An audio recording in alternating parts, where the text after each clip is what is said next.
ජගත් අයිබෝන් අයිබෝන් අයිබෝන් මේ අපි අපේ මේ සුපුරුදු වැඩසටහන මාලාව අපි ඇමරිකාව සහ ඉරානය ඊශ්‍රායලය මේ තුන්කොන් ගැටුම පටන් ගන්න මොහොතේ ඉඳලම අපි දිගින් දිගට මේ ගැන කතා කරමින් හිටියා. දැන් මේ දෙපාර්ශවය අතර කියන්නේ ඇමරිකාව සහ ඉරානය අතර අර අවබෝධතා ගිවිසුම බිඳ වැටුණාට පස්සේ දැන් සති දෙකක විතර කාලයක් ප්‍රහාර ප්‍රතිපහාර එල්ල වෙමින් තියෙනවා. නමුත් අර යුද්ධ ඊට කලින් තිබුණට වඩා වෙනස් මුහුණුවරක් ගත්ත බවක් තමයි පේන්න තියෙන්නේ මේ යුද්ධේ දැන්. දැන් හෝමුස් සමුද්‍ර සංධිය අවහිර වුණා. ඒ කියන්නේ යුද්ධයට කලින් බොහොම විවෘතව නිදහසේ තිබුණු ස්ථානයක් මාර්ගයක් ඒක අවහිර වුණා. දැන් මේ වෙනකොට රතු මුහුදෙත් එහෙම අවහිරතාවයක් ඇති කරනවා කියලා තමයි හුති කැරකරු මේ සටන්කාමයෝ අනතුරුවන් වල තිබුණේ. එහෙම එකක් වෙලා තියෙනවද සටන් වල තත්ත්වය. දැන් මේ ඒ රටට ගැහුවා මේ රටට ගැහුවා. ඒ අතර ඉරානයේ තව යාබද රටවල් වල ඇමරිකානු මේ කඳවුරු ඉලක්ක කරලා ප්‍රහාර එල්ල කරලා තියෙනවා. අලුත්ම තත්ත්වය මොකද්ද මේ ගැටුම් වල? අපි එතනින් පටන් ගමු. ඔකුලුශ්‍රී ඇත්තටම පෙබරවාරි 28 වෙනිදා ඉඳන් පටන් ගත්ත ගැටුම් වලදී අපි ගත්තොත් ඒ වෙලාවේදී ඉතා විශාල ජීවිත හානියක් සිද්ධ වුණා දෙපැත්තෙන්ම. ඇමරිකාව පැත්තෙන් ඒගොල්ලෝ ගණන් හිලාව කියලා නෑ. හැබැයි ඇමරිකාවේ ඉන්න විචාරකයන්, සෙනෙට් සභිකයන්, කොංග්‍රස් සභිකයන් කියන කතා වලින් අපිට ඒක තේරෙනවා. ඉරානයේ පාසලක දරුවන් දැරියන් 168ක් එක තැනින් මැරුණා. ඊට පස්සේ තව පාසලකට ගැව්වා. ඉරානයේ නායකතුමාගේ මුළු පවුලම මේ පවුලේ සාමිච්චයන් 6 දෙනෙක් මැරුවා. ඊට පස්සේ ඉරානයේ යුද්ධ නායකයන්, දේශපාලන නායකයන්, අලි ලර්ජානි වැනි ඉතා ලෝකේ ඉතා ඉහළ තැනක හිටපු දේශපාලඥයෙක්, මිඩියේටර් කෙනෙක්, එතුමා ෆිලොසොෆර් කෙනෙක්, ඉතින් ඒ වගේ විශාල ඝාතන රැසක් සිද්ධ වුණා ඒ මුල් පේස් එකේදී. දැන් වෙලා තියෙන්නේ ඒ යුද්ධේ ඇදගෙන යනවා. හැබැයි ඇමරිකාව පැත්තෙන් අපට පේන්නේ නැහැ ලොකු දෙයක් කරනවායි කියලා. අර එකම තැනට දකුණේ තියෙන බන්දර අබාස් වරාය කිට්ටුව ඒ පල්ලෙහාට ගගහ ඉන්න එක තමයි තියෙන්නේ.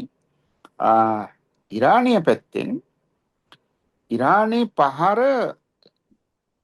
ඉතා විශාල වශයෙන් ඇමරිකානු හමුදා කඳවුරු සම්පූර්ණයෙන්ම විනාශ කරන විදිහේ ඉතා සූක්ෂම අර හරියටම තැනට බල්ලා ගහන පහර වෙනවා. ඒක ওই විචාරකයන්, යුද විචාරකයන් කියන්නේ මේ රුසියාවෙත් චීනයේත් තාක්ෂණික සහාය ඉතා ඉහළ වශයෙන් ලැබිලා තියෙනවා. ඒගොල්ල හරියටම තැන් තෝරගන්න, ඒ තැනට හරියටම පහර කරන්න. ඉතින් ඒ විදිහට ඉරානය කියන්නේ ඇමරිකාවෙන් එකක් ගහනකොට ඉරානයෙන් 3ක් විනාශ කරන විදිහට තමයි මේ අන්තිම දවස් කීපයේ ඒ පහර සිද්ධ වෙන්නේ.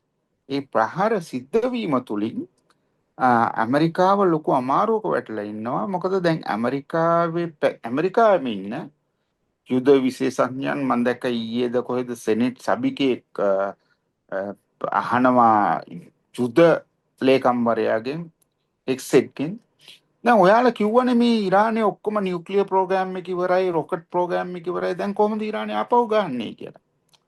එතකොට හෙක්සිට් එතනදී මේ කොංග්‍රසයේ ඉස්සරහා කොංග්‍රසයේ තිබුණා මේ ඩිබේට් එකක් ඉරානයත් ඊශ්‍රායලයත් සම්බන්ධ කරන යුද හා තාක්ෂණික ගිවිසුමක් පාස් කරන්න. ඒකේ වෙලාවට තමයි ওই ඩිබේට් එක ගියේ. දැන් කොහොම හරි එතනදී 216 212ට මේ ඒක සම්මත වුණා කොංග්‍රසයෙන්. ඒකත් ඉතා දරුණු අවස්ථාවක්. මොකද මම දැක්ක අද කමෙන්ට් කරලා දාලා තියෙනවා ඇමරිකානු ටැක්ස් පේයර්ස්ලාගේ සල්ලි මේ ඊශ්‍රායලයේ ඉන්ට්‍රස්ට් එක වෙනුවෙන් වැඩ කරනවා කියලා. මොකද ඒ කිවිසුම තුලින් ඊශ්‍රායලයට එන සම්පූර්ණ බලය ඇමරිකාවේ තියෙන ඔත්තු සේවාවන් වල ඇමරිකාවේ තියෙන සියලුම තාක්ෂණයන්ට ඇක්සස් හම්බ වෙනවා. එතකොට ඒ තුලින් ඊශ්‍රායලයට මොනා විදියට ඇමරිකාවේ තියෙන යුද මැෂින් එක පාවිච්චි කරන්න පුළුවන් වෙනවයි කියලා තමයි මේකට විරුද්ධව ඡන්දෙ දීපු ඇමරිකානු කොංග්‍රස් සභිකයන් විශේෂයෙන්ම මෙසි කියලා ඉන්නවා ට්‍රම්ප්ගේම පාර්ටි එකේ කොංග්‍රස් තරුණෙක් කියන්නේ අවුරුදු 50ක් විතරයි. ඒ මෙසි හරි විරුද්ධයි මේ වැඩේට. ඔය ටකර් කාල්සන්ලා මෙසිලා ඔය මෙගන්ලා ඒගොල්ල එක ටීම් එකක්. ඒගොල්ල ප්‍රෝ ඇමරිකානු ජාතිකවාදී. ඒතර මෙසි කියලා තියෙනවා සෙනේට් එකේ මේක පාස් කරොත් අපි ඇමරිකානු ව්‍යවස්ථාව පාවා දුන්නා වෙනවා කියලා. අපි බලමු මොකද්ද වෙන්නේ කියලා ඉස්සරහට. මම දැන් ඔයාලට අතුරු මේ ඔව් කතාවක් ඔව් කිව්වේ. ඔව් නමුත් ජගත් දැන් එකක් තමයි මම දැක්කා මේ ආරක්ෂක ලේකම්වරයා ආරක්ෂක නෙවෙයි දැන් ඇත්තටම ඔහු හඳුනන යුද ලේකම් යුද්ධ කියලා ලේකම්. නේ. ඔව්. ඔව් යුද ලේකම්වරයා මේ අමතර මුදල් ඉල්ලලා තිබුණා සෙනෙට් එකෙන්. තවත් ඩොලර් බිලියන 70ක් විතර මුදලක් ඔව්. ඔව්. ඒක ඊළඟට දැන් අනිත් කාර්යය තමයි දැන් ඩොනල්ඩ් ට්‍රම්ප් මීට කලිනුත් හැබැයි ඉතින් එයා ඒ වගේ තර්ජන කරා ඉරානයේ යටිතල පහසුකම් විශේෂයෙන්ම බලශක්ති මධ්‍යස්ථානවලට මේවා විනාශ කරනවා එහෙම කියලා නිතරම කියලා මේ සැරේත් අපි දැක්කා එහෙම කරලා තියෙනවා කියනවා. හැබැයි ඒ වගේම මම දැක්කා සමහර ජාත්‍යන්තර විචාරකයෝ ඒකට hina වෙලා කියනවා කියන්නේ මීට කලිනුත් එහෙම කිව්වා නමුත් ඒව වෙලා නැහැ. ඒක නිකන් විහිළුවක් බවට පත් වෙලා දිනවා කියලා. හැබැයි ඉතින් එහෙමම අපිට බැහැර කරන්න පුළුවන්ද? කොයි මොහොතකාරී එහෙම ප්‍රහාරයන් එල්ල වෙන්නත් පුළුවන් නේද? ඔව් දැන් මෙහෙමයි ඉතින් බටහිර විචාරකයන් එක එක නම් වලින් දැන් ජනාධිපතිතුමාට අමතනවා සමහරු කියනවා මේ ඔරෙන්ජ් කෝලමා කියලා. ඒ කියන්නේ මිනිහාගේ අර කොණ්ඩේ පාට නම් එක ඔරෙන්ජ් කෝලමා කියනවා. මේ ඉතින් ඒ තත්ත්වයන් තුල ඇත්තටම ක්‍රෙඩිබිලිටි එක කියන එක ඒ කියන්නේ නායකයෙක්ට තියෙන්න ඕන විශ්වාසයක්. එයා කියන දේ තුර එයාගේ ජනතාව අභ්‍යන්තර ලෝකය එයා විශ්වාස කරන්න පුළුවන් කමක් තියෙන්න ඕන. ඒ බොරුව කිව්වත් විශ්වාස කරන්න පුළුවන් විදියට ඒක යම් කිසි දුරක් ඇදගෙන යන්න පුළුවන් කමක් තියෙනවා. මේ ට්‍රම්ප් ජනාධිපතිතුමා මේ කියන එක මේ පැය 24ක් ඇතුළත වෙනස් වෙනවා. උදාහරණයක් ඇටියට එතුමා කිව්වා මේ මම බ්ලොකේඩ් එකක් දානවා මගේ බ්ලොකේඩ් එක හරහා යනවා නම් ඔයගොල්ලෝ 120ක් ඒ වගේ තියෙන බඩුවල වටිනාකමින් ගෙවන්න ඕනේ. ඒක කියලා පැය 24ක් ගියේ නෑ ඒක වෙනස් කරා. නෑ මේ කලාපේ ඉන්න රටවල් මගේ රටේ ඉන්වෙස්ට් කරාම ඇති මම ඒක අයින් කරනවා කියලා. ඒ වගේ ඉතින් ගොඩාක් දේවල් තියෙනවා. දැන් ඔය ගහනවා කියන එක අන්තිමටම කියප එක තමයි පොළ ශ්‍රී ලංකාවේ එළි වෙන්නේ. ට්‍රම්ප් ජනාධිපතිතුමා කිව්වා මේ හෝමුස් එක හරහා යන ඕනම නැවකට ඉරානි ගැහුවොත් අපි ඉරානයේ ආපහු පාලම් විදුලි බලාගාර ඔක්කොම ගහනවා කියලා. දැන් වැඩේ වෙලා තියෙන්නේ ඔය ට්‍රම්ප්ලා අරපු channel එක ඔමානේ කිට්ටුවෙන් යන channel එකේ දැන් ඊයේත් මම බැලුවා රෑ ගිහිල්ලා මේ ඔන්ලයින් බලන්න පුළුවන් නේ. දැන් ඒ පැත්තෙන් නැව් යන්නේ නැහැ. මොකද නැව් යන්න නැව් වලට ඉන්ෂුරන්ස් හම්බෙන්නේ නැහැ. දැන් ට්‍රම්ප් දන්නවා මේ පැත්තෙන් යන්නේ නැහැ කියලා. දැන් යවන්න බල කරලා ඒගොල්ලෝ යවන්න උත්සාහ කරා. මේ සෞදි නැවක් UAE මේ ටැංකර්ස් දෙකක් සිංගප්පූරුවේ නැවක් ඒ ඔක්කොටම ගැහුවා ඉරානි. දැන් කවුරුවක්වත් එතන යන්න රිස්ක් එකක් ගන්න නැහැ. ඉතින් මෙයා කියනවා මේකෙන් ගියොත් මං මේකට ගන්නවා පාලම් ගන්නවා අරව ගන්නවා මේවා ගන්නවා කියලා. එතකොට දැන් මෙන්න මෙතන තමයි පොලිසියේ තියෙන වැදගත්ම තැන. ඒකට උත්තර දෙන්නේ අබ්බාස් ආරච්චි විදේශ ඇමතුමා. විදේශ ඇමතුමා කියනවා ඉරානයේ අපේ මොකට ගැහුවත් අපි ඇහැට ඇහැ අපේ eye to eye අපේ මොකට ගැහුවත් අපි ඇමරිකානු කඳවුරු තියෙන රටවල් වල ඇමරිකානු කඳවුරු ආශ්‍රිතව තියෙන ඒහා සමානම දෙයකට පාලමන්නම් පාලමක් විදුලි බලාගාරයක් නම් විදුලි බලාගාරයක් වතුර පිරිසිදු කිරීමේ ඩිසැලිනේෂන් ප්ලාන්ට් එකක් නා ඒක ඒ හැම එකටම අපි ඇහැට ඇහැක් ගන්නවා. ඊට පස්සේ ඊට ටික වෙලාවකට පස්සේ ගලිබාප් ඉරාන පාර්ලිමේන්තු නායකයා එතුමා කියනවා අපි ඉරාන ජනතාව අපි ඉරානයේ වන් හැතුවට අපි දන ගහන්නේ අපිව වෙනිසුලා විදියට ගන්න බෑ. අපි මේ යුද්ධේ අපි දිනලා තමයි නවතින්නේ. අපිත් එක්ක යුද්ධ කරන්න එන්න එපා. ඔයාලා තව තවත් අගාදිට යම. දැන් මෙන්න මේ චරිත දෙක බලන්න පුළුවන්.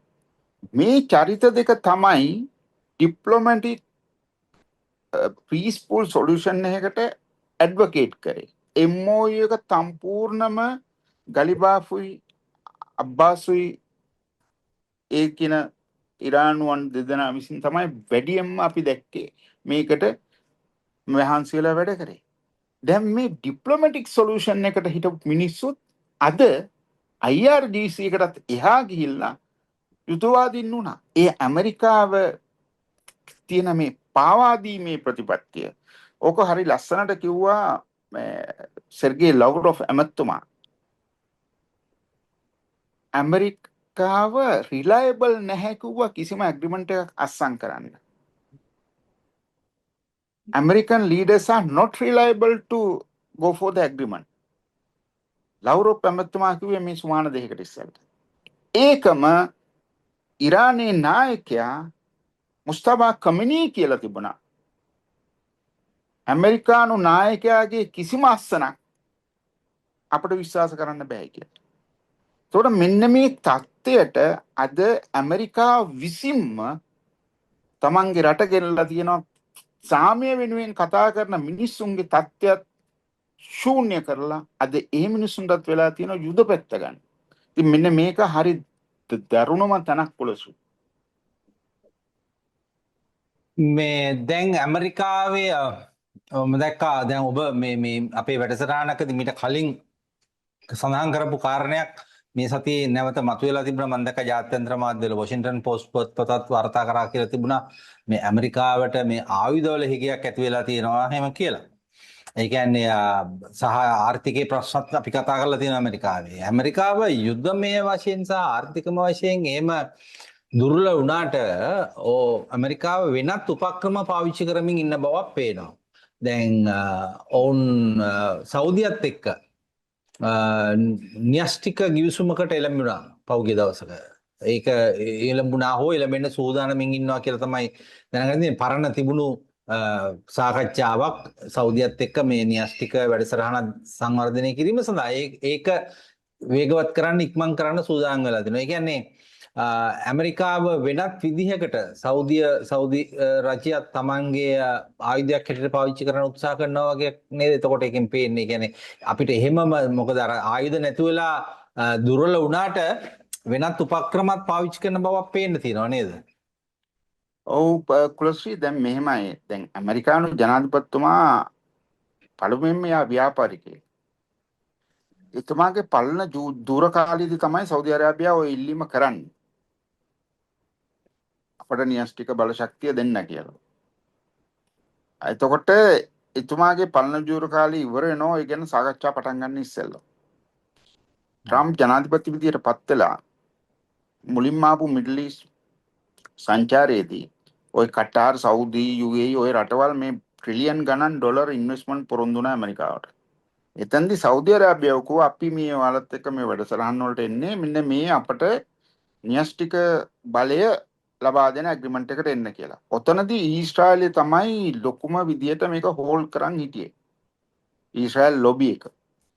දැන් ට්‍රම්ප්ට මේ දැන් මුළු බටහිර ලෝකෙටම තේරෙලා ඉවරයි ඉරානයේ නියුක්ලියර් ප්‍රෝග්‍රෑම් එකත් එක්ක කිසි දෙයක් ඒගොල්ලන්ට කරන්න හම්බෙන්නේ නැහැ කියලා. ඉරානයේ කියන මේ ඔක්කොම උණයින් පස්සේ තමයි අපි එන්නේ නියුක්ලියර් ගැන කතා කරන්නේ. එතකොට ඔක්කොම එනවා කියන්නේ එතෙන්දී ඉරානයේ ඩොලර් එක ඉලක්කම් තියෙනවා බිලියන 100 ඉඳන් බිලියන 300 දක්වා ඉරානයට අයිති සල්ලි බටහිර විසින් ෆ්‍රීස් කරලා තියෙන ඒවා නිදාස් කරනවා. ඉරානයට තියෙන සැන්ක්ෂන් ජාත්‍යන්තර වශයෙන් UN එකේ ඉඳන් ඔක්කොම අයින් කරන්න ඕන. දැන් ඔය ටික ඔක්කොම වෙනවයි කියන එකට මට තියෙන ප්‍රධානම හේතුව නැහැ කියන්න බටහිර සල්ලි නෑද. දැන් ඩොලර් බිලියන 12ක් MOU එක ඇතුලේ කියලා තුන එක ෆ්‍රීස් කරන්නයි කියලා දෙන්නම් කියලා කටාරෙත් පොරොන්දු වෙලා සෞදිත් පොරොන්දු වෙලා ඒකෙත් සල්ලි දීලා නැහැ. ඉතින් සමහර රටවල් තම අපිට ගහන්න එපයි කියලා යම් කිසි ගතමනාවක් දීලා කියලා ආරංචි තියෙනවා. ඒ ඇරෙන්න අර ඔෆිෂියල් අන්ෆ්‍රීස් වෙලා නැහැ ඒ ඉරානයට අයිති සල්ලි. ඒකින්ද මට තියෙන මේක ওই සල්ලි දෙන්න මේගොල්ලන්ට බැරිකම හින්දා ඔය නියුක්ලියර් කතාව ඉරානෙත් එක්ක යන්නේ නැහැ. ඉරානය එක කොම්ප්‍රොමයිස් කරන්නේ නැහැ. එතකොට දැන් ඇමරිකාවට ඕන මේ බල තුලනයක් න්‍යෂ්ටික වශයෙන් ඇති කරන්න. ඒ හින්දා දැන් ඔන්න ගිය සතියේ ඔය මේ සෞදි අරාබියාවත් එක්ක තියෙන ගිවිසුම දැන් මෙන්න බලන්නකෝ. ඉරානයේ ඇග්‍රිමන්ට් අස්සම් කරලා තියෙනවා ඒගොල්ලෝ න්‍යෂ්ටික බලය පතුරවන්නේ නැහැ. න්‍යෂ්ටික මෙන්න මෙතනින් එහාට ඒගොල්ලෝ කරන්න යන්නේ පරීක්ෂණ. දැන් JCPOA එක කියන්නේ ඔබාම ජනාධිපතිතුමා ඉන්න කාලේ ලෝකයේ තියෙන ප්‍රධානම රටවල් රුසියාව, චීනය, යුරෝපියන් යුනියන් එක ඒගොල්ලෝ ඔක්කොම ඇතුළුව ඇටමික් ඉන්ටර්නැෂනල් ඇටමික් ඒජන්සි එකේ සහභාගීත්වයෙන් හදපු මහා පරිමාණ ඇග්‍රිමන්ට් එකක්. ට්‍රම්ප් ජනාධිපතිතුමා 2016 දී මේක ඉරලා වීසි කරනවා. එහෙම කරපු ට්‍රම්ප් අද ඉන්ටර්නැෂනල් ඇටොමික් ඒජන්සි එකක් නැහැ, රුසියාවක් නැහැ, චීනයක් නැහැ. කියන්නේ ලෝකේ අනිත් න්‍යෂ්ටික බලවතුනුත් නැහැ. එයා තනියම සෞදි අරාබියට දෙනවා මේක. දැන් මේ ඇමරිකානු වාදීන් ඇමරිකාවේ සදා සත්‍යයි කියලා කියන මිනිස්සු මෙන්න මේවා ස්ටඩි කරන්න ඕන.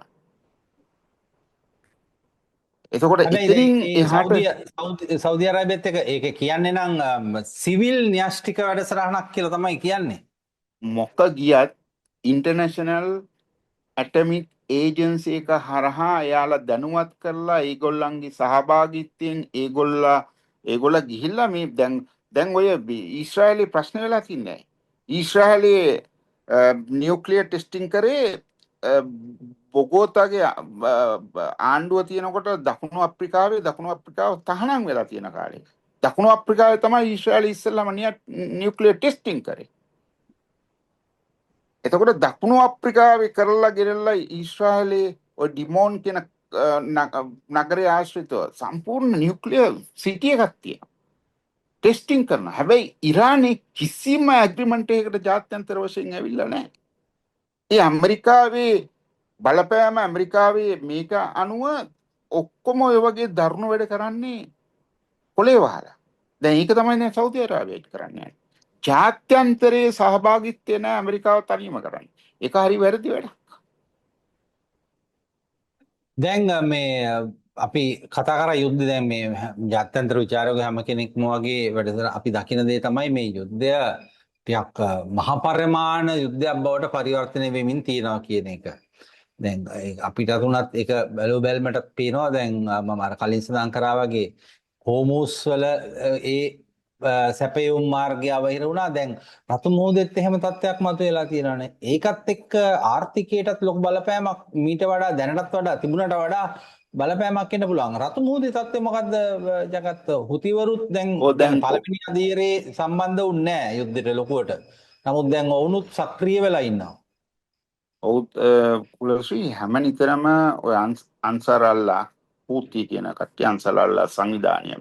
එයාලා හැමනිතරම කිව්වා ඉරානයේ යුද තත්ත්වය දරුණු වුණොත් ඉරානයේ අභ්‍යන්තරයේ ස්ථාන වලට විශේෂයෙන්ම ඉරානයේ ඉන්ෆ්‍රාස්ට්‍රක්චර් වලට දරුණු විදිහට ඇමරිකාව පහර එල්ල කරන්න ගියොත් අපි වහනවා කියලා බබ් අල් මන්දාෆ් ඒ ජල තීරය. එතකොට ඒ ජල තීරයෙන් තමයි සෞදි අරාබියාවේ ඔක්කොම රතු මුහුද හරහා සෞදි අරාබියාවේ ගොඩක් ඔය මුහුදු බාහිරතාවේ කියන්නේ මුහුදෙන් හරහා එන බඩු ප්‍රවාහණය සිද්ධ වෙන්නේ. එතකොට ඒ කියන්නේ හෝමුස් එක ඇරුණාන් පස්සේ එතකොට මෙතනින් තියෙනවා සෞදි අරාබියාවෙන් තියෙනවා ඔය මට ඒ නගරේ නම් මතක නැහැ සෞදි අරාබියාවෙන් යනවා තෙල් නලයක් මුළු ලෝකයේම තියෙන තෙල් වලින් 7% ඔය රතු මුහුද හරහා තමයි සෞදි අරාබියාවේ ඉඳන් මේ පැත්තට යන්නේ. එතකොට 13%ක් 15ක් අතර ප්‍රමාණයක් තමයි ලෝකයේ තියෙන ඉන්ධන පරිභාවිතාවෙන් හෝමුස් එක හරහා. හෝමුස් හරහා. ඔව්. එතකොට දැන් හෝමුස් එක වහලා තියෙන වෙලාවේ සෞදි අරාබියාව සෑහෙන නැව් ප්‍රමාණයක් අරකේ තියෙන කැපැසිටි එක වැඩි කරලා රතු මුහුදේ එතනින් වැඩියෙන් ඇරියා. දැන් හූතිලා මේක උනේ සෞදි අරාබියාව මටත් හිතා ගන්න බෑ. මේ හූතිලා කියලා තියෙද්දි හූතිලත් එක්ක අවුරුදු 10ක් සටන් කරලා සටනින් සෞදි අරාබියාව විතරක් නෙමෙයි මුළු GCC රටවල් ඔක්කොම සටන් කරලත් හූතිලා එක්ක ඊට පස්සේ ඇමරිකාවත් බ්‍රිතාන්‍යයත් ඇවිල්ලා මුහුදෙනු සටන් කරලා හූතිලත් එක්ක දිනා ගන්න බැරි වෙච්ච තැන තමයි අවුරුදු 4කට ඉස්සෙල්ලා සෞදි අරාබියාව ඔය මේ අන්සාර් අල්ලා සංවිධානයත් එක්ක ඇග්‍රීමන්ට් එකකට ආවා. ඒ ඔක්කොම දැනගෙන තියාගෙන දැන් අද හෝමුස් එකත් හිර වෙලා තියෙන වෙලාවේ ඇයි සෞදි අරාබියාව ඒගොල්ලන්ගේ තියෙන දැන් යමනේ තියෙනවා ඒ කියන්නේ ජාත්‍යන්තර පිළිගත්ත පොඩි ආණ්ඩුවක්. යමනේ ජනගහනයෙන් 20ක් විතර තමයි මේ ආණ්ඩුව යටතේ ඉන්නේ.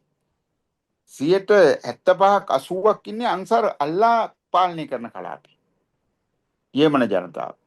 දැන් මෙන්න මේ 20 ඉන්න කලාපේ ආණ්ඩුව ඔය මේ ඉරානයේ අවමංගල උත්සවයට ඉරාන් නායකතුමාගේ අවමංගල උත්සවයට සහභාගී වෙලා ආපු ඔය අන්සරල්ලා සමාජිකයන් අරගෙන ආපු ගුවන් යානය සනා ඉන්ටර්නැෂනල් එයාපෝට් එකට බාන්න යන වෙලාවේ මේගොල්ලෝ ඇවිල්ලා බෝම්බ දාලා තියෙනවා. ඒ රණවේග විනාශ කරා. මම දන්නේ සෞදි අරාබියාව මොන තැනින්ද හිතුවේ කියලා ඒ වගේ වැඩක් කරා. එතකොට හූතිලා අවුස්ස ගන්න වැඩක් නේ. දැන් හූතිලා මොකද කරේ? සෞදි අරාබියාවේ එයාපෝට් දෙකකට ගහුවා. දැන් හූතිලා ඊයේ ෆ්‍රෑ අර ට්‍රාන්ස්පොන්ඩර්ස් ඒ කියන්නේ ඔය සංඥා මේ නැවක් ගමන් කරනකොට තියෙන ට්‍රාන්ස්පොන්ඩර්ස් වලින් ඔය නැවේ සංඥා දෙන්නේ. අපි මෙන්න මේ රූට් එක යනවායි කියන. දැන් මේ සංඥා ඕෆ් කරගෙන ඊයේ රෑ තෙල් ටැංකර්ස් දෙකක් සෞදි ඔය මේ බබ්බන් මණ්ඩප් මේක යනකොට ජල මාර්ගයේ හූතිලා ගහලා ඒ දෙකක් එකක් එක තැනම නැවතිලාලු අනිත් එකේ තාම සංඥා නැහැලු ගිලුණද මොකද කියලා දන්නේ. දැන් ඊට ඉස්සෙල්ලා තව එකකට ගියා. දැන් තුනකට මේ වෙනකොට දවස් 3 ඇතුළත ගහලා තියෙනවා. දැන් මේ යන තත්ත්වයට ඒ මූදු ජල මාර්ගය සම්පූර්ණම වැහි. ඒ විතරක් නෙමෙයි දැන් ඇමරිකානු ඔය ලැරි ජොන්සන් මම ගොඩක් අගය කරන මේ විශ්ලේෂකෙක් හිටපු CIA ඇනාලිස්ට් කෙනෙක් ඇමරිකාවේ ස්ටේට් ඩිපාර්ට්මන්ට් එකේ හිටපු ඇනාලිස්ට් කෙනෙක්. අවුරුදු 75ක් විතර යන හොඳ මතකයක් තියෙන දක්ෂ විශේෂඥයෙක් ලැරි ජොන්සන් අද උදේ කියනවා ලංකාවේ වෙලාවෙන් මෙන්න මේ බබ්බන් මැන්ඩල් පැරලි කියන්නේ එතන ජල මාර්ගයට යන නල මාර්ගය තෙල් අරගෙන යන ඒ තෙල් නැව්වලට නැව්ගත කරන ෆැසිලිටි එකට මේ හූතිලා ගහන්න පුළුවන් සම්භාවිතාවක් තියෙනවා කියලා. ගිය අවුරුද්දේ මාර්තු මාසයේ දෙපාරක් ඩ්‍රෝන දෙකක් ওই ෆැසිලිටි එකට ඇවිල්ලා තියෙන ලොකු විනාශයක් වුණේ නැහැ. මේ අවුරුද්දේ මාර්තු මාසේ. දැන් ඔන්න ඔතනට ගැහුවොත් ඒක විශාල විනාශයක්. දැන් අද මේ සති දෙක ඇතුළත කුලශ්‍රී WTI හරි Brent හරි ඩොලර් 60ට කිට්ටුවට ආවා. හොඳයි. බැරල් එක. දැන් ඊයේ රෑ ඒ කියන්නේ අද අපේ එළි වෙන්න බැරල් එක ඩොලර් 95 පෙන්නුවා. 125ක සති දෙක ඇතුළතදී ඔයිල් මිලේ ඒ කියන්නේ අර පේපර් ඔයිල් එක හොඳයි. අර නිකම් මේ පේපර් එකෙන් අර අපේ මොකක්ද මේ ඔක්ෂන් එකේ මේවා කරලා පොතේ ගණන් වල. හැබැයි ඕක නෙමේ රියල් ප්‍රයිස් එක. රියල් ප්‍රයිස් එක තෙල් බැරල් එකක් ඩොලර් 120යි ඊයේ කවුරු හරි ගිහිල්ලා ඒ වෙලාවෙම නැවට පටව ගන්නවා. දැන් ඔය පොතේ තියෙන දේ මුළු ලෝකෙම මේගොල්ලෝ මේ දත්ත මේ මගඩියක් නෑන්නේ. ලෝකේ මේ GDP ද ඉන්ටරස්ට් රේට් ද රැකියා විරහිතතාවයද මුළු ලෝකෙම අපේ රටත් ඇතුළුව මේ දත්ත මගඩියක් තියන්නේ අද. ඒතර ওই දත්ත මගඩිය ඇතුලේ අඩු කරලා පෙන්වන ප්‍රයිස් එකෙත් බ්‍රෙන්ට් එක 125කින් දැන් ඔයිල් ප්‍රයිස් එක වැඩි වෙලා තියෙන්නේ. දැන් අපි යුද්ධේ පීක් එක මාර්තු මාසෙදී බ්‍රෙන්ට් එකේ ප්‍රයිස් එක ගියේ ඩොලර් 98ට. දැන් 95යි ඊයේ. තව ඩොලර් 3ක වෙනසක් තිබේ. 98ට ගියලා ලෝකෙ මිනිස්සු ඔළුව අත තියාගත්තා. දැන් ඒ විතරක් නෙමෙයි. දැන් ඒ දාට සාපේක්ෂව අද ගොඩක් රටවල් වල ජාතික අර හදිසි අවස්ථාවකට ගන්න තියෙන සම්පත් චීනයේද ඇතුළුව. දැන් චීනය ඔය මේ මොකද්ද MOU එක තියෙන වෙලාවේ චීනය වුණත් ඒ ඔය මේ ලෝක වෙළඳපොළෙන් තෙල් ගන්න එක අඩු කරලා තිබුණා. තමන්ගේ නැෂනල් රිසර්ව්ස් වලින් අරගෙන පාවිච්චි කර මොකද ඒගොල්ලෝ කියන්නේ ඇමරිකාව චීනය අතර එතන මොකක් හරි ඇග්‍රීමන්ට් එකක් තිබුණා මේ ලෝක වෙළඳපොළේ තෙල් මිල ඉහළ යන්න නොදී පාලනය කරන්න. දැන් චීනයේ නැෂනල් රිසෝර්ස් වල තෙල් අඩු වෙලා චීනය දැන් ආපහු ගිය සුමානේ ආවා ලෝක වෙළඳපොළට. දැන් මේ තියෙන තත්ත්වයන් යටතේ තව සුමානයක් මේක ගියොත් රියල් ඔයිල් බැරල් එක ඩොලර් 150ට යන්න පුළුවන්. ඔය පේපර් නෙමෙයි හොඳ රියල් එක. පේපර් එක 150යි. දැන් මෙන්න මේ තත්ත්වයන් යටතේ අපි දිගට කතා කරමු මොකද්ද මේ යුද්ධයේ ඊළඟ ස්ටෙප්ස් ටික කියලා. ඔව් දැන් අපි හැමෝම වැඩිපුර කතා කරන්නේ තෙල් ගැන. තෙල් මිල සහ තෙල් හිගවීම මේවා ගැන. නමුත් දැන් ඇත්තටම මේ නිසා ලෝකේ පොහොර ප්‍රශ්නයක් මතුවලා තියෙනවා. මම දැක්කා ලෝක ආහාර වැඩසටහන එක්සත් ජාතීන්ගේ ආහාර වැඩසටහන කියලා තියෙනවා. මේ යුද්ධ මේ විදිහට ගියොත් බංග්ලාදේශයේ වගේ රටවල් වලට බරපතල ආහාර ගියක් එන්න පුළුවන් කියලා. මොකද බංග්ලාදේශයේ පොහොර සැපයීමෙන් 80%ක් එන්නේ මේ මැද පෙරදිග කලාපයෙන් කියලා. ඔවුන්ට මං හිතන්නේ සැප්තැම්බර් වගේ වෙනකන් විතරයි පොහොර තියෙන්නේ කියලා. එහෙම ප්‍රශ්නක් තියෙනවා. ඒ පැතිත් තියෙනවා නේද? යකත් දැන් ඒව ගැන කවුරුත් වැඩි කතා කරන්නේ නැහැ. ඔව් දැන් මෙහෙමනේ කුලශ්‍රී පෙට්‍රෝකෙමිකල් කියන එක දැන් කියන්නේ ඔය මොකද්ද ෆුඩ් ඔයිල් අරගෙන හදන මේ කියන්නේ අපි නිකන් කතා කරන්නේ පෙට්‍රෝලුයි ඩීසලුයි ලාම්පුතුලි විතරනේ. ඔය පෙට්‍රෝකෙමිකල් වලින් හදන ගොඩාක් වාස් මෙජොරිටි එකක් ප්ලාස්ටික්ද පෝරද එතනින් ගියාම මේ තාරද ඔය ගොඩාක් දැන් අපේ ලංකාවේ තාර හිටියක් තියෙනවලු. දැන් මේ වගේ ගොඩාක් දේවල් තියෙනවා මේ පෙට්‍රෝකෙමිකල් කන් ලොකු බේත් හදන්න පවා ගන්නවා. හොඳයි. එතකොට ක්‍රීම් ගොඩක් ක්‍රීම් ಜಾති හදන්න ගන්නවා පෙට්‍රෝකෙමිකල් ප්‍රොඩක්ට්ස්. ඒතකොට මෙන්න මේ තත්ත්වය යටතේ ඕක ගැන ලොකු ඒ කියන්නේ දැන් රුසියාව වගේ රටවල් වල පෙට්‍රෝකෙමිකල් ක්‍රයිසිස් ගැන විශාල මේ කියන්නේ ලිපි තියෙනවා දත්ත තියෙනවා දැන් මට ඔක් කතා කරන්න දැන් වෙලාවක් නැහැ.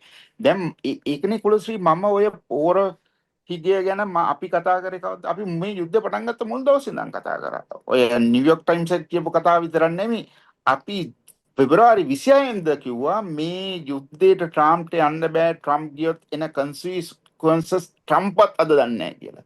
දැන් අද ට්‍රම්ප් හිර වෙලා ඉන්නේ අපි එදා පෙබරවාරි 26 වෙනිදා දැක්ක තැන.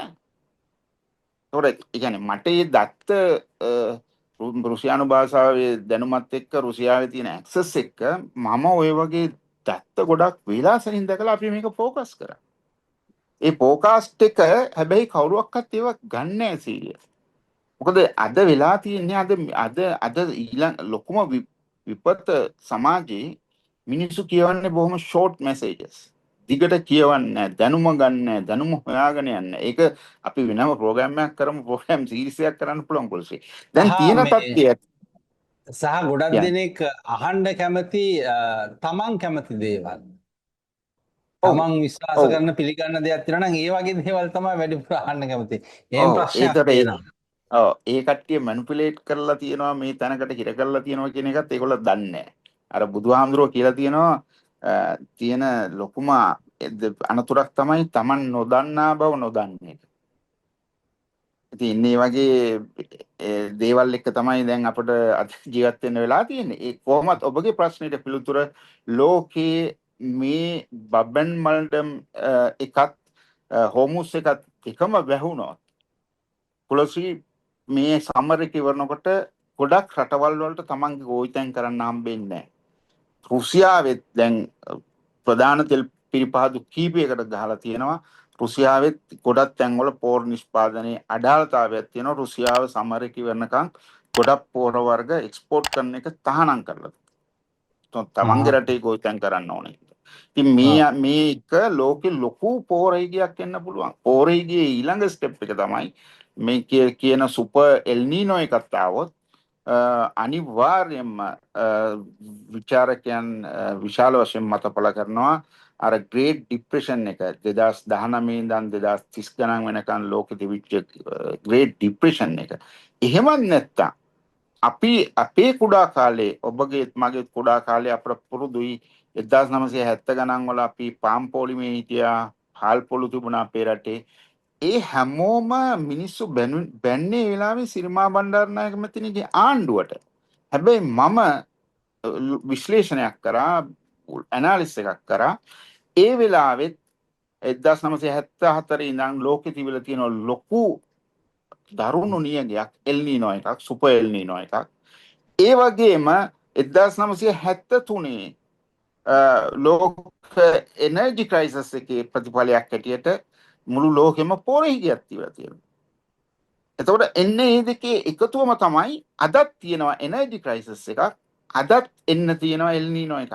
ඒ සිරිමා බණ්ඩාර ඒක තමයි මමත් ඔබත් ඔය ඉස්සෙල්ලා වැඩසටහනේ කතා කරේ අපි ජාතික ආණ්ඩුවට ගිහිල්ලා මේ ක්‍රයිසිස් එක ඉස්සරහා දැකලා අපි මේකට පෙළ ගැහෙන්න ඕනේ කියලා. සිරිමා බණ්ඩාරනායක මැතිණියගේ ආණ්ඩුවේ හිටපු විද්වතුන් ආචාර්ය එන්.එම්. පෙරේරා, කොල්ලිනාර් සිල්වා, පිලිප් ගුණවර්ධන මේ වගේ විද්වතුන් එකතු වෙලා ඒ වෙලාවේ වේලාසනින් දැකලා රට පෙළ ගැස්සුවින්ද අපේ රටේ මිනිස්සු ජීවිතක්ෂයටපත් උන්නේ නැහැ බඩගින්නේ. කන්න පරිප්පු තිබුණේ නැහැ, පහල් ගෙනියන්න දුන්නේ නැහැ තැනකින් තැනකට. හැබැයි මිනිස්සු බඩගින්නේ මැරුන්නේ නැහැ. දැන් අද තියෙන තත්ත්වය අපි පිළිගැස්මක් නැත්නම් අපේ පෙර සූදානමක් නැත්නම් කොහොම කෙලවර වෙයිද කියලා අපි දන්නේ නැහැ. බයවද්දන නෙමෙයි අපි කියන්නේ අපි අපේ රටේ ඉන්න නායකයන්ට අපි ආදරේ. අපි කියන්නේ ඒගොල්ලන්ට විරුද්ධව මේ වෙලාවේ නැගිටින්න ඕනේ නැහැ. අපි රටක් හැටියට අපි හැමෝම මේලා එකතු වෙලා මේ පොදු විසඳුමක් හොයන්න ඕන රටේ ජනතාව වේරලා.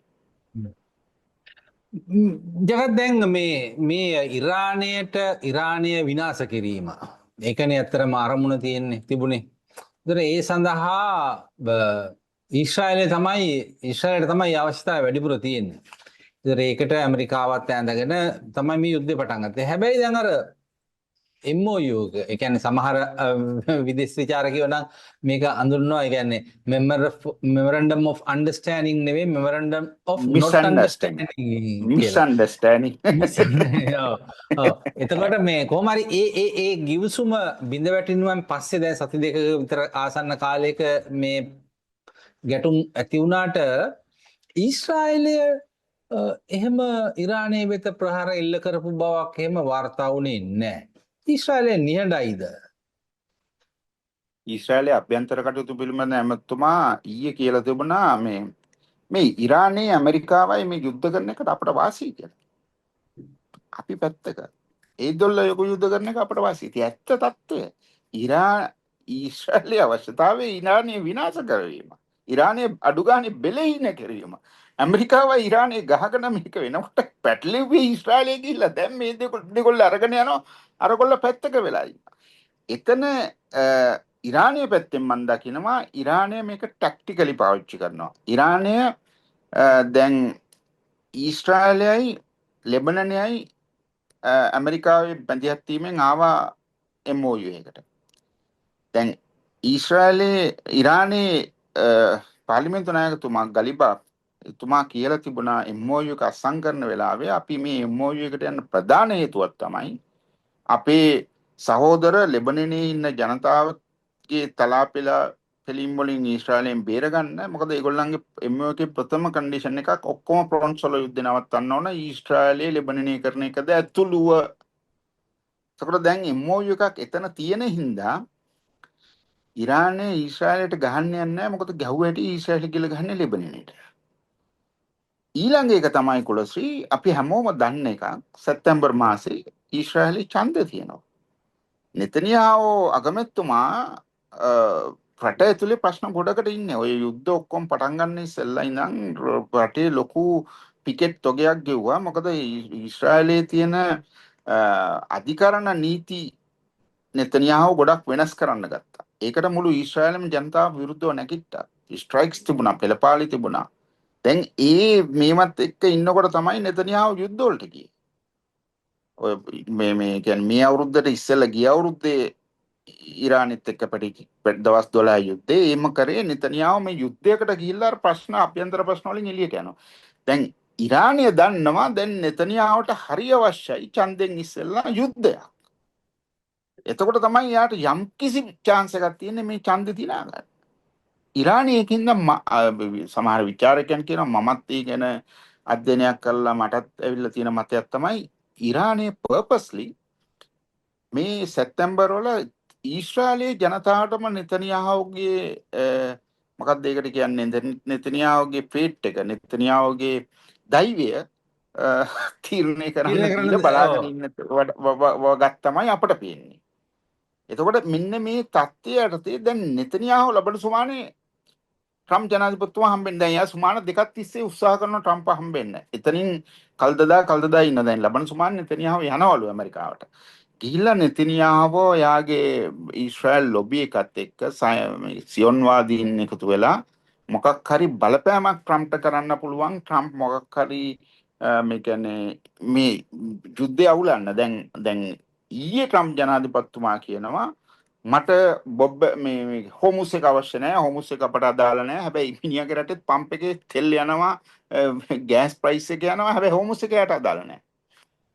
එයාගේ රටේ දැන් ලොකු ප්‍රශ්නයක් යනවා. මේ දැන් ඒගොල්ල මේ කියන්නේ ඔය යුරෝපයේ ඔය දර දේශගුණ මේ මේවා තියෙන කටවල දැන් මේ ඇමරිකාවෙත් යුරෝපෙත් මේ තමයි හාවස්ටිං සීසන් එක. ඒක හාවස්ටිං නෙමෙයි මේ පැල ඉන්ධන ඉන්ධන කාලය. එතකොට දැන් ඒ යන්ත්‍රෝපකරණ විශේෂයෙන් ලොකු මේ ට්‍රැක්ටර් එහෙම වැඩ කරන්නේ ඩීසල් වලින්. දැන් ඩීසල් ප්‍රයිස් එකයි ගුවන් යානා ඉන්ධන ප්‍රයිස් එකයි සෑහෙන්න වැඩි වෙනවා. ඒ විතරක් නෙමෙයි ඒවා අවශ්‍ය තරම් ඔය මම ඔය ඉස්සෙල්ලා වෙද්ද සාන්දි කිව්වා අර සල්ප වැඩියෙන් තියෙන ප්‍රසත්‍ය තියෙන ඒවා මේ මෙතන හෝමෝස් වලින් එන්නේ. එතකොට ඒවා ලොකු අහිගයක් වෙනවා. දැන් ඒ කෙසේ වෙතත් දැන් නෙතනියාහුත් ට්‍රම්ප්ත් හම්බ වෙන්නේ හොඳකට නෙමෙයි. දැන් මේ අවුරුද්ද ඇතුළත මේ දෙන්න 6 වෙනි පාර ඔය හම්බෙන්නේ යන්නේ. බලන්න රටක නායක දෙන්නේ 6 පාරක් හම්බ වෙනවා. එතකොට එතනින් පෙන්නනවා මේ මෙතන තියෙන මේ අවශ්‍යතාවය ඊශ්‍රායලයේ රැකීම.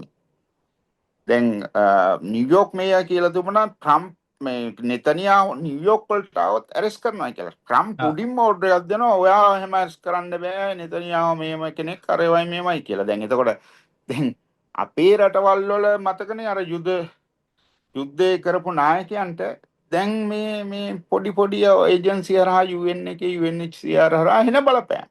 නෙතනියාහු ජාත්‍යන්තර අධිකරණයෙන් සාපරාධීකාරී ලෙස නම් කරලා තියෙන නෙතනියාහු එයා ෆ්‍රීලි ඔය ඒ බටහිර රටවල් ඇතුළේ යට යන්න පුළුවන්. හරි.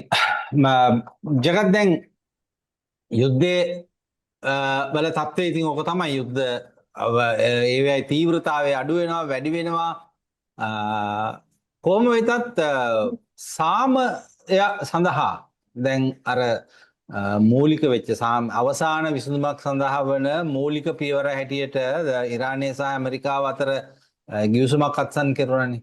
එතකොට දැන් ඒක තමයි මේ බිඳ වැටලා දැන් මේ ආයේ යුද්ධයක් පටන් ගන්න තියෙන්නේ. නමුත් ඒ උත්සාහය දැන් පාකිස්තානයේ මැදිහත්කරුවෙක් වුණා.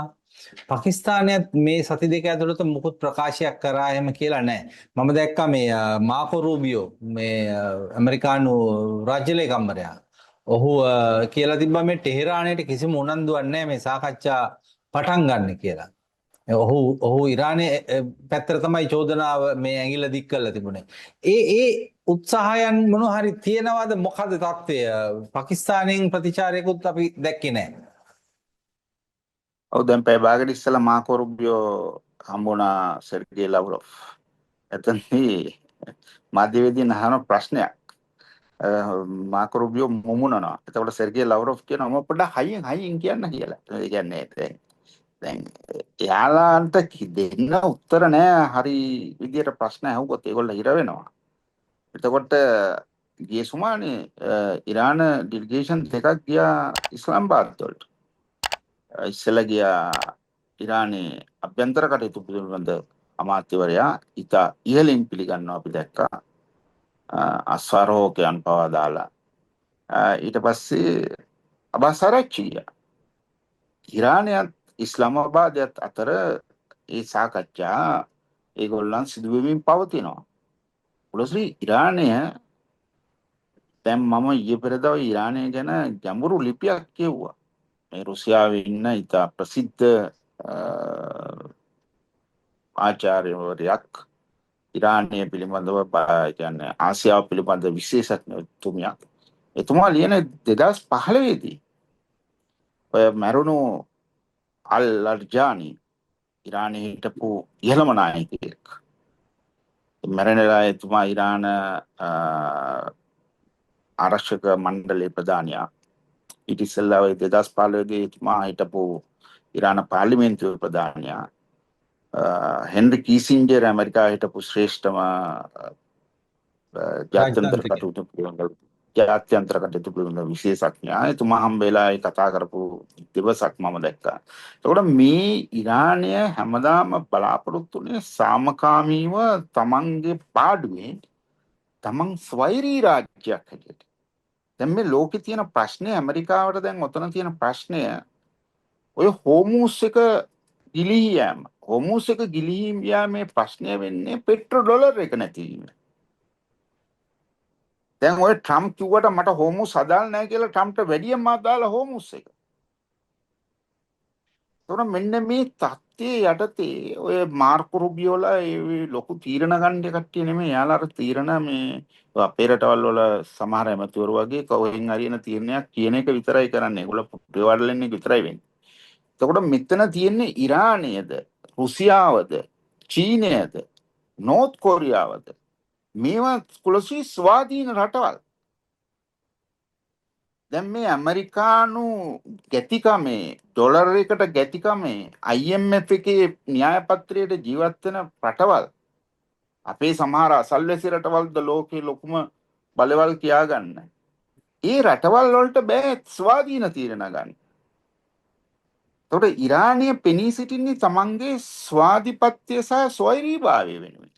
එතකොට මෙන්න මේක තමයි ඇමරිකාවට අද මට මතකයි අපේ මුල්ම ප්‍රෝග්‍රෑම් එකේදී කියන්නේ මේ සීරීස් එකේ මුල්ම ප්‍රෝග්‍රෑම් එකේදී මම කිව්වා හෝමුස් එක තමයි මේගොල්ලන්ගේ ස්ට්‍රැටජිකල් ටූල් එක වෙන්නේ කියලා. අද හෝමුස් එක තමයි ඇමරිකාවේ ලොකුම හෙඩේක් එක වෙලා තියෙන්නේ. ඇමරිකාව විතරක් නෙමෙයි ගල්ෆ් කලාපයේද බටහිර ලෝකයේද. මොකද හෝමුස් එකේ ඉරානය දන්නවා හෝමුස් එක ගිලුණා කියන්නේ ඉරානය ඉවරයි.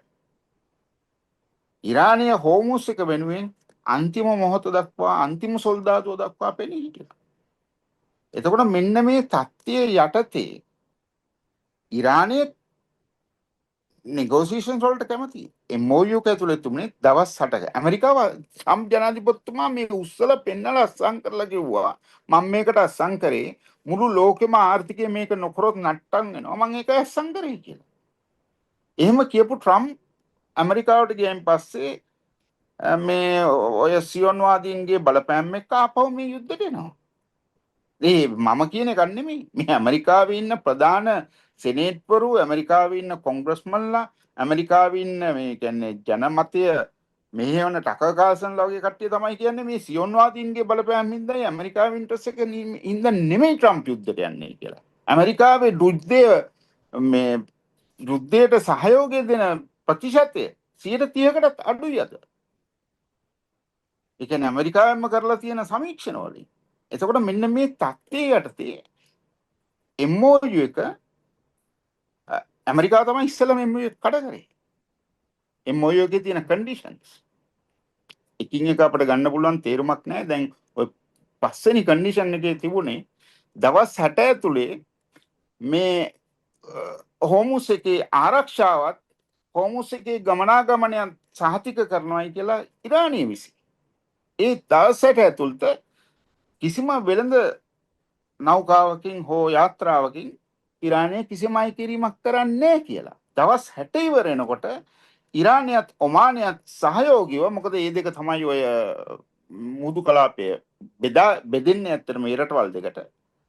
ඔමානයත් ඉරානයත් ඇතුළුව ඊළඟට මේ හෝමුස් එකේ පාලනය පිළිබඳව ඒගොල්ලෝ තීරණයක් කරන් ඒක ලෝක ජනතාව දැනුවත් කරනවා ඇමරිකාව දැනුවත් කරනවා ඊළඟට ඇමරිකාවත් එක්ක එන ඇග්‍රීමන්ට් එකේදී. එහෙම ඒක මේ සාධාරණව කතා කරගෙන තියෙද්දි ට්‍රම්ප් වසල් මේ කියන්නේ ප්‍රංශේ G8 D7 මීටින් එකේදී මේක උස්සලා පෙන්නලා මම මෙන්න මේක අස්සම් කරා දැන් මෙතන ඉඳන් සාමය මෙතන ඉඳන් ගමනාගමනයේ හොමුස් එකේ හැමෝටම ඇරලා තියෙන්නේ කියලා කියපු ට්‍රම්ප් මේ පිස්සුවක් කියලා දැන් වැඩේ ආයි අමාරුයි දාගත්තා. මුළු ලෝකෙම අමාරුයි දැම්මා. දැන් ඔන්නෝක තමයි අපේ විචාරකයන් හෝ මිනිසුන් මේ ડોකියුමන්ට් අධ්‍යයනය කරලා මේවට පාදක වෙච්ච දේවල් අධ්‍යයනය කරලා තේරුම් ගත්තා නම් තේරෙනවා කවුද දැන් මේ මට කුලසී දරා ගන්න බැරි වැඩේ. මම රුසියාවේ ජීවත් වෙන කෙනෙක් හැටියට. රුසියාව 2022 කරපු දෙයට මුළු ලෝකෙම ගහපු මේ මොනවාද අර බෙර වාදනය කළා, කෑ ගහලා, ස්ට්‍රයික් කළා, බැනලා පූතින් මෙහෙම දරුණු අපරාධකාරයෙක් කියලා ලෝකේ අද වැඩියෙන්ම සැන්ක්ෂන් තියෙන රට රුසියාව. ලෝකේ ඔක්කොම රටවල තියෙන සැන්ක්ෂන් එකතු කරලා රුසියාවට ඊට වඩා වැඩි. දැන් අද කවුරුවක්වත් ඇමරිකාවට සැන්ක්ෂන් දාන්නේ නැහැ. අමුමුවේ ගිහිල්ලා මේ පාසල් දැරියන් මරුවා. සැන්ක්ෂන් දාන්නේ නැහැ. මෙන්න මේක තමයි ලෝකේ තියෙන මට කියන්න බෑ ඒක ඩබල් කියලා මොන ස්ටෑන්ඩඩ්ද කියලා. ඔන්න ඔය වගේ තැනක තමයි අපි අද 21 වෙනි සතවර්ෂයේ දියුණුයි කියා ගන්න අපි අද හිර වෙලා තියෙන්නේ. මගේ මිත්‍ර ආචාර්ය ටියුඩර් වීරසිංහයන් කිව්වා අපි මේ දියුණුවේ යම්කිසි තැනකට ඇවිල්ලා දැන් මේක මේ රිවර්ස් වෙනවයි කියලා. මම හිතන්නේ දැන් රිවර්ස් එකේ සෑහෙන ගොඩක් අපි මේ අර මේ ගල් යුගයේ කිට්ටුවරම ඇවිල්ලා ඉන්නේ දැන්. ඒ කියන්නේ ට්‍රම්ප් ඉරානයේ ගල් යුගයට අරන් ගියාට මම හිතන්නේ අරන් යනවා කියලා කිව්වට ඉරානයේ නෙමෙයි අනිත් මුළු රටවල් ටික ගල් යුගයට අරන් යනවා. තමයි ගල් යුගයට යන්නේ තියෙන්නේ. දැන් මේ කොහොමද දැන් ඔය කියන ඔය අවබෝධය කිව්සොට දැන් එතනින් එහාට මොනවා හරි තවදුරටත් රාජතාන්ත්‍රික සාකච්ඡාවක් කරනවා නම් එතනදී පදනම් ලියවිල්ල වෙන්නේ ඔය අවබෝධය කිව්සුමනේ. එතකොට ඒකට දැන් අර ඒකෙදී තීරණය කරගත්ත කාල සීමාව දින 60 ලබන අගෝස්තුදා. ඒ කියන්නේ දැන් ඒකට ආසන්න වෙමින් තියෙන්නේ.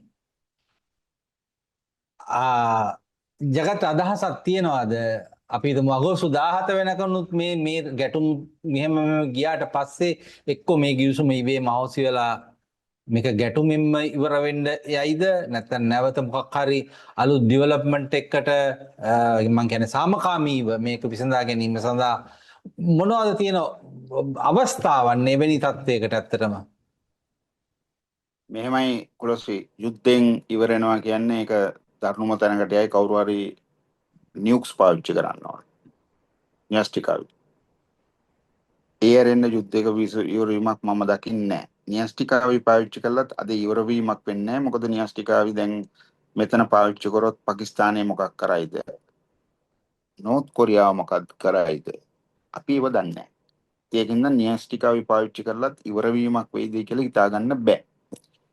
අපි ඔබත් මමත් පාසල් අවදියේ ඉඳන් දන්න දෙයක් තමයි හැම යුද්ධයක්ම ඉවර වෙන්නේ සාම සාකච්ඡාවක. දෙවන ලෝක යුද්ධෙත් ඉවරුනේ සාම ගිවිසුමක. එතකොට මෙන්න මේ තත්ත්වයන් යටතේ කියන්නේ සාම ගිවිසුමක් කියන්නේ එතන ජර්මනිය පිළිගත්ත පරාජය ඊට පස්සේ ගිවිසුමක් අත්සන් කරා කොහොමද මෙතනින් යට යුරෝපීයේත් ලෝකයන් රටවල් වලත් ප්‍රයත්න තීරණය වෙන්නේ. එතකොට මෙන්න මේ තත්ත්වයන් යටතේ ඉරානයේ MOU එකෙන් ඔතනින් පටන් ගන්න නෑ ඊළඟ සාකච්ඡා. මට ඒක සක්සුදක්සේ පැහැදිලි. මොකද ඔය යුද්ධ පටන් ගන්න ඉස්සෙල්ලා ඔමානයේ මැදිහත් වීමෙන් ජිනීවා නුවර සාකච්ඡා වෙමින් තිබුණා නියුක්ලියර් ප්‍රෝග්‍රෑම් එක ගැන ඔමානයේ විදේශ ඇමතුමාගේ වචන වලින්ම කියනවා නම් මේකේ ගොඩාක් ඉහළ තැනකට ඇවිල්ලා තුනක් දවසක් දෙකක් ඇතුළත ඉරානියත් එක්ක නියුක්ලියර් ඩීල් එකකට යන්න තිබිද්දි තමයි ඊශ්‍රායලය ඇමරිකාව ඇවිල්ලා ගහන්නේ. ඊට පස්සේ දැන් MOU එක අත්සන් කරා. MOU එකත් ඇමරිකාව කඩ කරා. ඔයිට ඉස්සෙල්ලා අවුරුදු 4ක් මාන්සි වෙලා ඔබාමා ජනාධිපතිතුමා කාලේ JCPOA ඇග්‍රීමන්ට් එකක් ඉරානයේ නියුක්ලියර් ප්‍රෝග්‍රෑම් එක කන්ට්‍රෝල් කරන්න අත්සන් කරා. ට්‍රම්ප් ජනාධිපති ඇවිල්ලා ඒකත් ඉරලා දැම්මා. එතකොට මේ ඉරානය හැම වෙලාවෙම ගිහිල්ලා තියෙනවා ගිවිසුම් වලට. ඉරානය හැම වෙලාවෙම තමන්ගේ පැත්තෙන් නම්‍යශීලීභාවය පෙන්නලා තියෙනවා. ඒගොල්ලෝ මේ පීස් ඩීල් එකකට ගිහිල්ලා ඒ සාමකාමීව ජීවත් වෙන්න කැමති කියලා. දැන් මේ ඇමරිකාව තමයි මේ හැම ගිවිසුමක්ම කඩ කරලා තින්නේ. ඒකයි ලව්රෝප ඇමතුමා කියන්නේ මේ US is not reliable for the agreement කියලා. එතකොට මේ මුළු ලෝකෙම අද පිළිගන්නවා US ට්‍රම්ප් ජනාධිපතිවරයාත් කිසිම ගිවිසුමක් ඒගොල්ලත් එක්ක ගැහුවට තේරුමක් නැහැ. ඒගොල්ලෝ ඒක කඩ කරනවා. එතකොට ඒ තත්ත්වයන් යටතේ ඉරානයේ මං හිතනවා ඊළඟ කන්ඩිෂන් මේසෙට වාඩි වෙන්න ඉස්සෙල්ලා ඉරානයේ කියයි මේ අපිට මේ ඊළඟ ඇග්‍රීමන්ට් එකකට යන්න ඉස්සෙල්ලා අපේ ඔක්කොම ඇසෙට් ෆ්‍රීස් කරන්න. අපේ ඔක්කොම ඇසෙට් ෆ්‍රීස් කරන්න. හැම ෆ්‍රොන්ට් එකකම යුද්ධ නවත්තලා එන්න. එහෙම වුණොත් විතරයි අපි මේ සුඩ වාඩි වෙන්නේ. ඔය තත්ත්වය ආවොත් මන් දන්නේ කොහොම කොහි යයිද කියලා. දැන් අද තියෙන තත්ත්වයන් යටතේ මං කුලශ්‍රී මං කිව්වේ දැන් අද ලෝකයේ අපි අනිවාර්යයෙන් ලෝකේ බලයන් වෙනස් වෙලා තියෙන්නේ. දැන් අපි මේ මෙච්චර කල් ජීවත් වුණු ලෝක සීමාව ඇතුළේ නෙමෙයි ආර්ථික වශයෙන් උත් දේශපාලන වශයෙන් උත් යුදමය වශයෙන් උත් ජීවත් වෙන්නේ. දැන් මේ ඇමරිකාවයි ඉරානය අතර යුද්ධ ෆ්‍රොන්ට් එකක් තියෙන එකක්. දෙවැනි එක ලෝකයේ බල ශක්ති සහ ලොකු ආර්ථික අර්බුදයක් තියෙනවා. තුන්වෙනි එක ඇමරිකාව ෆ්‍රොන්ට් තුනක යුද්ධයක ඉන්නේ ඒක පෙනුනත් නොපෙනුනත්. ඉරානය ඇමරිකාව යුක්‍රේනය හරහා ඇමරිකාව රුසියාව රුසියා තායිවානය යසවීර හරහා ඇමරිකාව චීනය චීනය. එතකොට මෙන්න මේ දේවල් ටික කොහොම ඇමරිකාවත් බටහිරත් කොහොම පාලනය කරගනීද? මේවයින් තමන්ගේ ආර්ථික අර්බුදයන් සහ බලශක්ති අර්බුදයන් කොහොම විසඳා ගනීද කියන එක මේ මාස දෙක තුන ඇතුළත විසඳනවා. මම දකින්නේ අපි දැනටම ජීවත් වෙන්නේ බහුද්‍රවීය ලෝකයේ. බහුද්‍රවීය ලෝකයේ මොන විදියට හැඩගැහිද මොන සම්මුතින් හා අපේ තියෙන දේවල් කියන ආර්ථික පාලනය කරන මිකැනිසම් එකක් අපේ සාමය පාලනය කරන මිකැනිසම් මොන විදියටද මේවා වෙන්නේ කියන ඒ ටික හැදෙමින් පවතින කාලයක තමයි අපි ඉන්නේ දැන්. ඉතින් මෙන්න මේක කුලශ්‍රී මේ ඉරානයයි ඇමරිකාවේ තියෙන තත්ත්වය ඇමරිකාව අන්තිම දවස් කීපයේ දැන් මම දැක්ක අද උදේ තියෙනවා ඔය මේ බුෂර් එයාපෝට් එකට කියලා ඇමරිකාව ගිහිල්ලා එතන තීච්ච පරණ යකඩ ගොඩකට බොම්බ දාලා වයි. ඒක අභ්‍යවකාශයෙන් නම් දැන් මාස ගාණක් පෙනේ යකඩ ගොඩක් තිබුණා ඇමරිකාව ගිහිල්ලා බුෂර් එයාපෝට් එකට කියලා ඒකට බොම්බ දාලා වයි. ඒතකොට දැන් ඇමරිකාවේ ක්‍රියාකලාපය අපිට පේන්නේ මේ නිකන් අර තමන්ගේ මාධ්‍ය වලින් පෙන්වන්න අපි ගැහුවයි කියලා මොනවා හරි කියලා බොම්බ දෙකක් දාලා එන නිසා ලොකු විනාශයක් කරන්න ඇමරිකාවට හැකියාවක් නැහැ. ඒකද දැන් ඔය ඇමරිකාවේ ලැරි ජොන්සන්ම කියනවා අපේ තියෙන රොකට් වලින් අපිට ගහන්න පුළුවන් මෙච්චර දුරක් විතරයි. මෙච්චර දුරක් ගහන්න පුළුවන් රොකට් මෙච්චරයි තියෙන්නේ. දැන් ඒ රොකට් ටික දැන් හෙක්සෙට්ම කොංග්‍රස් එකට ගිහිල්ලා ඩොලර් බිලියන 70ක් ගෙන යාට පඩි ගෙවා ගන්නවත් සල්ලි නැහැ.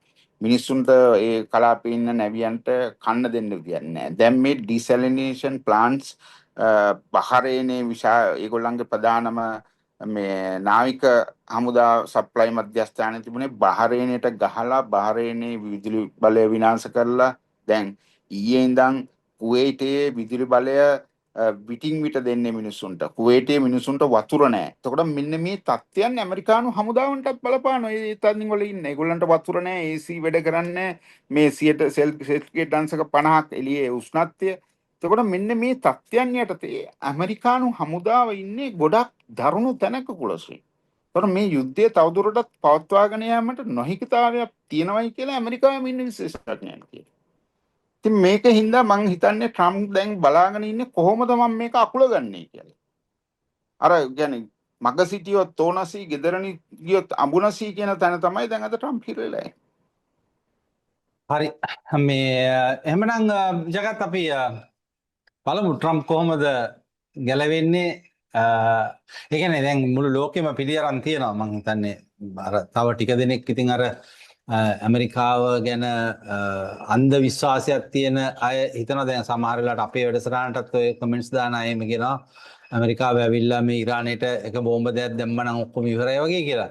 නමුත් යථාර්ථය භූමියේ යථාර්ථය ඒක නෙවෙයි. ඉරානය මේ ඇමරිකාව ලැජ්ජා සහගත ලෙස පැරදෙමින් ඉන්නවා කියන එක තමයි ජාත්‍යන්තර විචාරක මේ අපි නෙවෙයි ජාත්‍යන්තර විචාරකයෝ පවා අදහස් දක්වන්නේ. ඉතින් අපි මෙහෙමයි කුලශ්‍රී මට ඇත්තටම ඉවන්නන් ගැන තියෙන්නේ අනුකම්පාවක් කියන්නේ අපට අමාරුවෙන් හරි ලංකාවේ ඇතුලේ අපට හොඳ අධ්‍යාපනයක් ලැබුණා. අපට හොඳ අවස්ථාවන් ලැබුණා දැනුමට ඉන්ෆර්මේෂන් වලට. එතකොට අපි ඒ තුලින් අපට ගැඹුරු විශ්ලේෂණය කිරීමේ හැකියාවක් නිර්මාණය වුණා. අපි අදත් ජාත්‍යන්තරයේ අපි ගොඩක් ඉහළින් ඉන්නවා. අපේ ඒ විශ්ලේෂණය කිරීමේ හැකියාවන් අපේ පෙර දැක්මක් දැනුම තුලින් තියෙන හැකියාවන් වලින්. එතකොට මේ අපේ තරුණයන් මේ වගේ කමෙන්ට්ස් දානකොට මට ඇත්තටම ඇති වෙන්නේ හරි දුකක්, හරි කැක්කුමක්. ඒ කියන්නේ යාලට ඉන්ෆර්මේෂන් ඇක්සස් නැහැ. එතකොට ඒගොල්ලන් මේ ලෝක දේශපාලනේ මෙහෙම දකින වගේම තමන්ගේ ජීවිතයේ දේවල් වලින් දකින්නේ එහෙම හරි ෂෝට් සයිටඩ්ස්. බොහොම කෙටියෙන් දකින්නේ.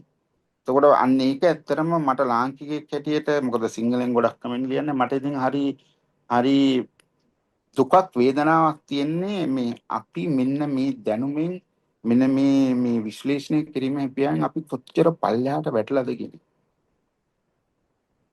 හරි. එහෙනම් මේ අපි අදට වැඩි නවත්තමු. අපි ඉදිරි සතියේ බලමු තවත් අලුත් තත්ත්වයක් එක්ක කොහොමද කියලා කතා කරන්න. එහෙනම් ජගත් බොහොම ස්තුතියි අද සහභාගී වුණාට. හරි අයිබෝන් බොහොම ස්තුතියි. අයිබෝන්. හෙට දවස සුබ දවසක් වේවා කියලා ප්‍රාර්ථනා කරමු.